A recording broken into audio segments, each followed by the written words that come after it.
Ready to dive into some serious knowledge? Always ready. Awesome. Yeah. So today we're tackling investing. Yeah, the fundamentals. Exactly. We've got a bunch of sources, articles, definitions, some real-world examples. I'm gonna try and make this stuff, actually make sense. Right. Not just like, oh, here's the dictionary definition of investing. Good luck. Yeah, exactly. Speaking of, though, one of our sources defines investing as, like,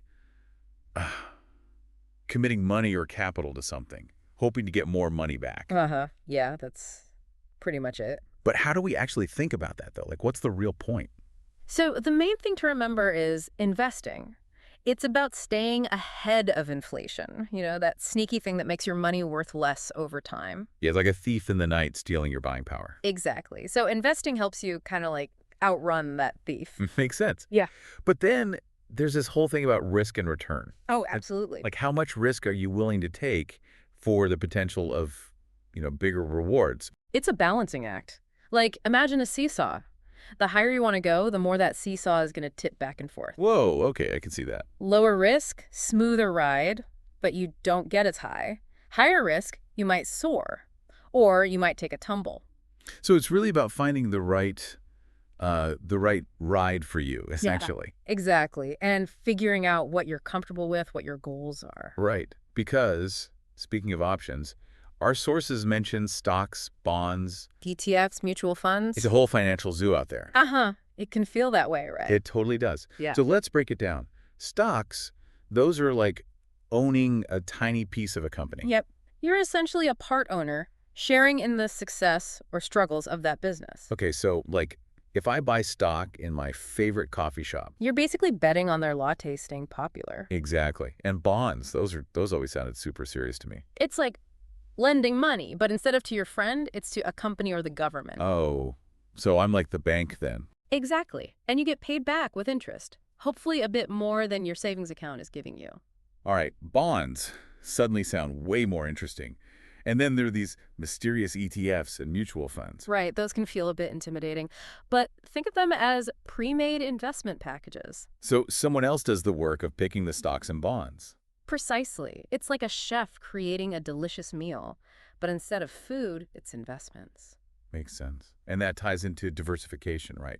Not putting all your eggs in one basket. Absolutely. Diversification is key. Spreading your investments across different areas helps to manage that risk we were talking about. Like putting extra supports under that seesaw, right? Keeps things a bit more stable. Yeah, exactly. Now, I got to be honest, some of the financial jargon in these sources, it's like a foreign language. Uh-huh. Yeah, finance definitely has its own lingo. It totally does. Like assets versus liabilities, for example. Oh, yeah, that's a big one.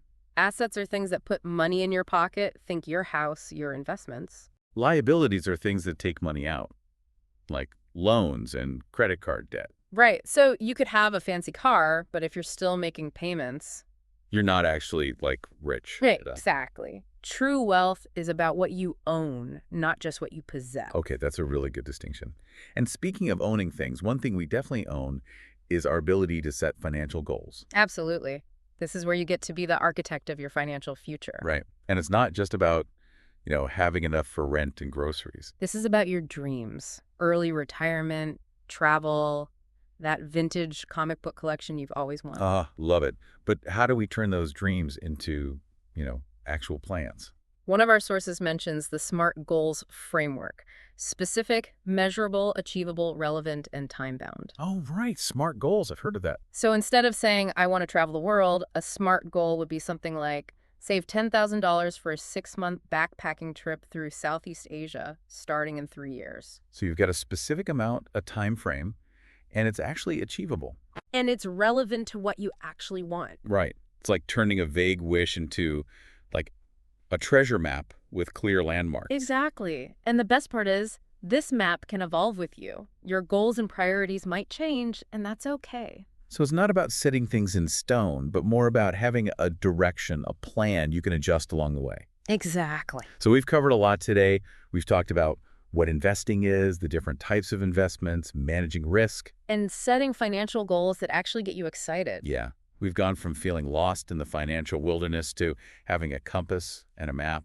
But remember, this is a journey, not a destination. There will be ups and downs, but having a plan, a diversified portfolio, and clear goals. That's what helps you navigate the financial seas, right? Exactly. Now that we've laid this foundation, what's one thing you, our listener, can do this week to put this knowledge into action? Maybe it's picking one investment type to research, setting up a budget tracker.